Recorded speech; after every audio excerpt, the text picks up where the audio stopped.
Ever have one of those days where you sit down to do one important thing and your brain decides to do, well, everything else? Yeah, it's like you're constantly fighting your own thoughts. If that sounds familiar, you're in exactly the right place. We're about to break down why that happens, and more importantly, what you can actually do to take back control.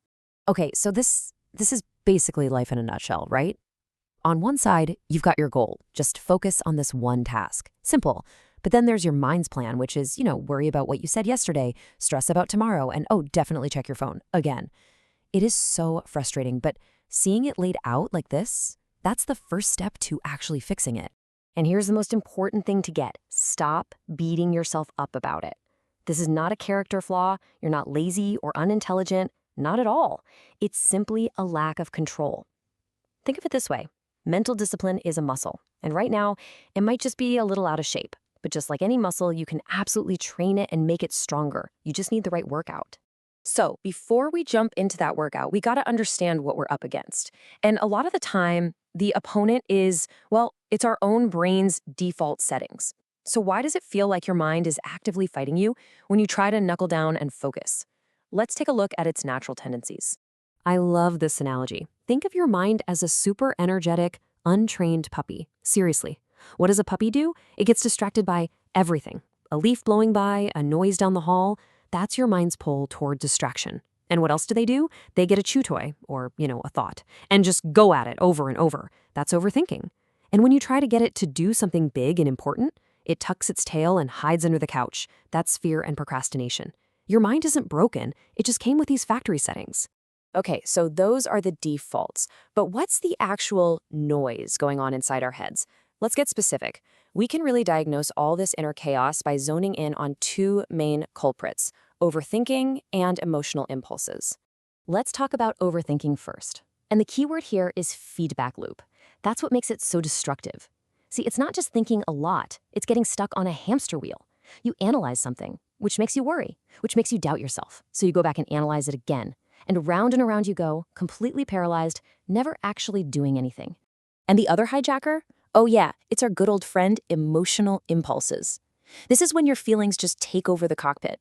Rationally that you should be working on that big project, but that little voice that says, hey, let's just scroll for 5 minutes, feels so much better right now. Or you shouldn't send that spicy email, but man, the anger just takes over.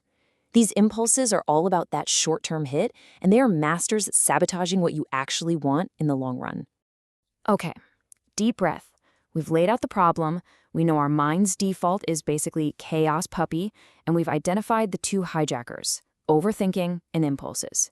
So now what? What's the plan? How do we stop these guys and actually get back in the driver's seat of our own minds?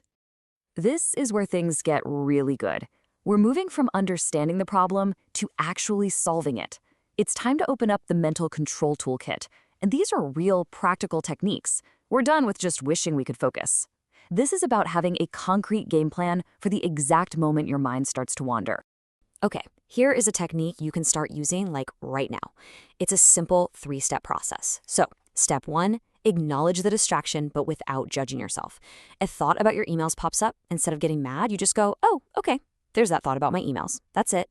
Step 2, detach. Just because the thought is there doesn't mean you have to grab onto it. Picture it like a cloud floating by. You see it, but you don't have to follow it across the sky. And finally, step 3, redirect. Gently, intentionally, bring your attention back to what you were doing. Acknowledge, detach, redirect. Super simple, but incredibly powerful. Now, that 3-step technique is amazing for putting out fires in the moment. It's your go-to recovery move. But if we want real, lasting change, we can't just play defense. We need a consistent training regimen, a real workout routine for your brain. This is all about building a daily system for long-term mental strength. So here's what that mental fitness plan could look like. In the morning, before you dive into the chaos, set just one clear intention for the day. What's the single most important thing you need to do? Then, around midday, when that afternoon slump hits, don't just push through. Take a 5-minute focus reset.